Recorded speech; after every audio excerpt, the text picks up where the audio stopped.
Hello दोस्तों, स्वागत है आपका हमारे यूट्यूब चैनल नेक्स्ट अचीवमेंट में।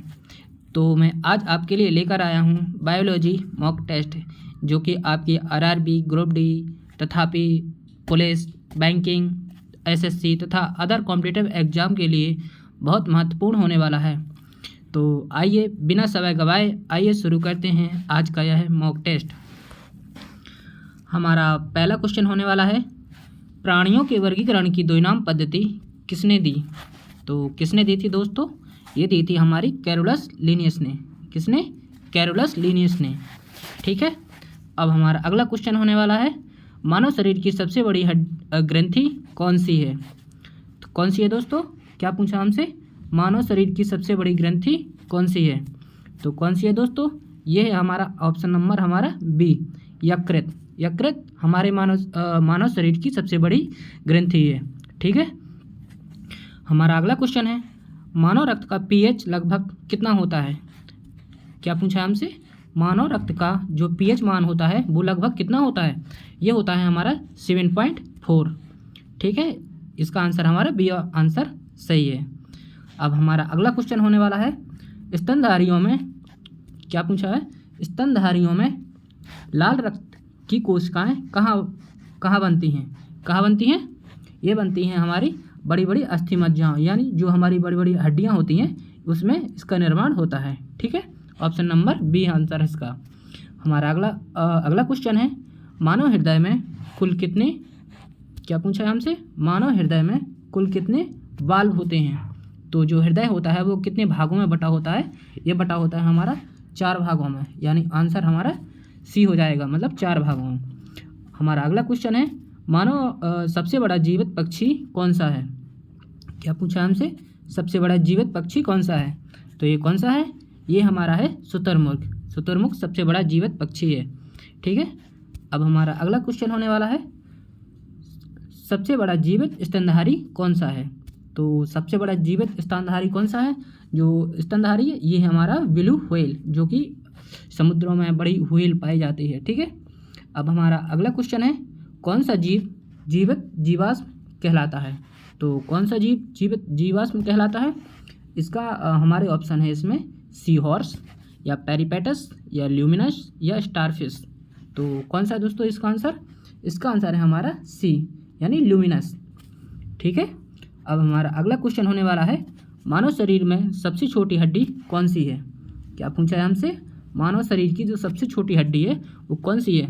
ये हमारी है स्टेप्स, यानी ऑप्शन नंबर हमारा ए सही है, जो हमारे कान के पास पाई जाती है। ठीक है। अब हमारा अगला क्वेश्चन होने वाला है, सबसे लंबी हड्डी कौन सी है? तो सबसे लंबी हड्डी कौन सी है दोस्तों? इसका आंसर है हमारा कौन सा? ऑप्शन नंबर हमारा बी, यानी फीमर, जो हमारे लेग्स के मतलब जो जांघ है वहाँ पे पाई जाती है। ठीक है। अब हमारा अगला क्वेश्चन होने वाला है, RH कारक की खोज किसने की थी? तो किसने की थी RH फैक्टर की खोज?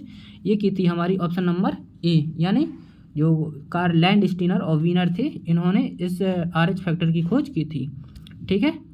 अब हमारा अगला क्वेश्चन होने वाला है, रक्त का थक्का बनने में, क्या पूछा है हमसे? रक्त का थक्का बनने में कौन सा विटामिन आवश्यक है? तो कौन सा विटामिन आवश्यक है? ये इसका आंसर है हमारा ऑप्शन नंबर सी, यानी विटामिन के। और विटामिन ए की कमी से कौन सा रोग होता है? ये होता है इसमें रतौंधी रोग होता है। ठीक है। और विटामिन सी की कमी से ये होता है हमारा, क्या होता है विटामिन सी की? स्कर्वी। और विटामिन डी की कमी से रिकेट्स के बीमारी होती है। ठीक है। अब हमारा अगला क्वेश्चन होने वाला है, मानव शरीर की सबसे बड़ी कोशिका कौन सी है? क्या पूछा हमसे?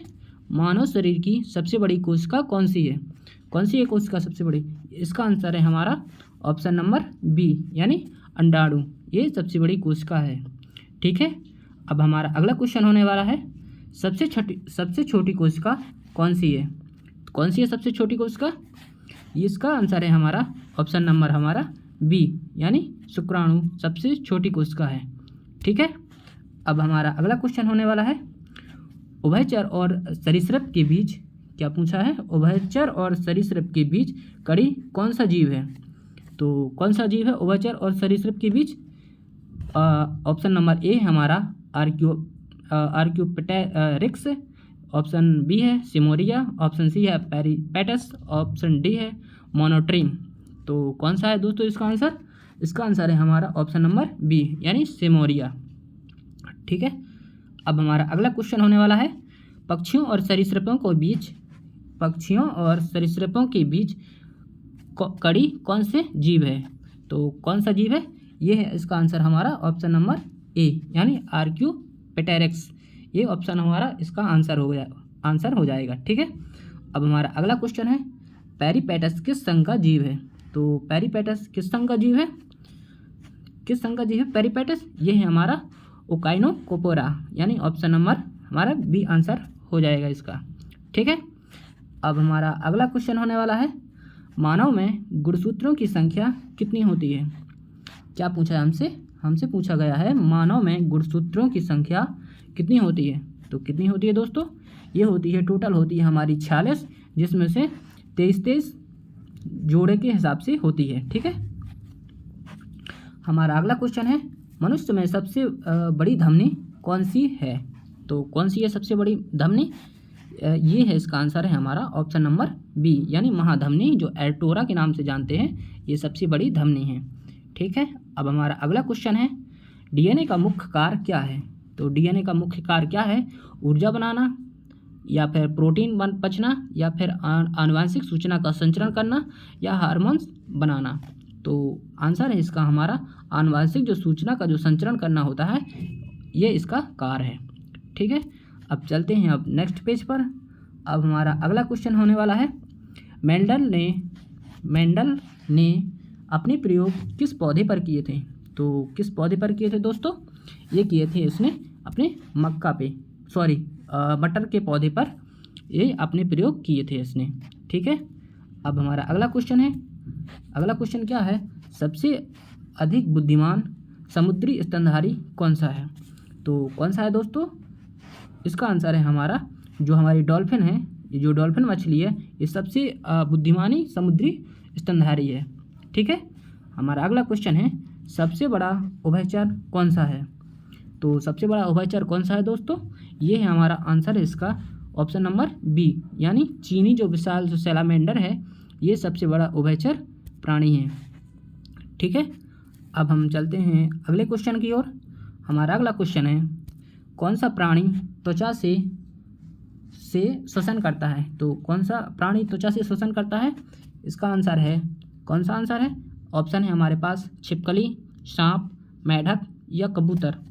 तो क्या आंसर है इसका दोस्तों? इसका आंसर है हमारा ऑप्शन नंबर बी यानी मेढक, जो कि स्किन से भी श्वसन करता है। जब ये पानी में होता है तब ये अपनी त्वचा से सांस लेता है। ठीक है, हमारा अगला क्वेश्चन है कौन सा हार्मोन्स रक्त में शर्करा की मात्रा कम करता है? तो कौन सा हार्मोन्स है जो रक्त में शर्करा की मात्रा कम करता है? ऑप्शन है हमारे पास adrenaline, option B insulin, option C है ग्लूकागॉन, ऑप्शन डी है थायरॉक्सिन। तो कौन सा आंसर है इसका दोस्तों? इसका आंसर है हमारा ऑप्शन नंबर बी यानी इंसुलिन। ठीक है, अब चलते हैं अगले क्वेश्चन की ओर।